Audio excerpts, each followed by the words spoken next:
Cauliflower fry అన్నంలో కలుపుకోవడానికి వీలుగా ఒకసారి ఇలా ట్రై చేయండి. చాలా చాలా బాగుంటుంది. ఫస్ట్ అయితే క్యాబేజ్ని పురుగులు లేకుండా మొత్తం కూడా చక్కగా క్లీన్ చేసి పక్కన పెట్టేసుకోవాలండి.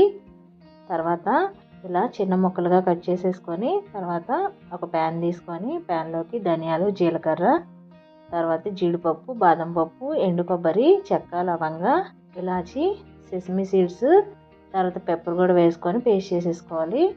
తర్వాత ఉడికించుకున్న క్యాబేజ్ని కర్రీ కోసం అయితే రెడీ చేసేసుకుందాం. ఫస్ట్ అయితే పోపు వేసుకొని ఉల్లిపాయలు, కొంచెం పసుపు, ఉప్పు కూడా వేసుకొని మగ్గిన తర్వాత జింజర్ గార్లిక్ పేస్ట్ కూడా వేసుకొని కాసేపు మగ్గిన తర్వాత మసాలా పేస్ట్ కూడా వేసుకొని పచ్చివాసన పోయే వరకు మగ్గించుకోవాలి. తర్వాత సరిపడా చిల్లీ పౌడర్ కూడా వేసుకొని ఉడికించుకున్న క్యాలీఫ్లవర్ వేసుకోవాలండి. సరిపడా ఉప్పు కూడా వేసుకొని కాసేపు లిడ్ క్లోజ్ చేసి ఫైనల్గా కొత్తిమీర పొడితో సర్వ్ చేసుకుంటే క్యాలీఫ్లవర్ ఫ్రై అయితే రెడీ అయిపోయింది.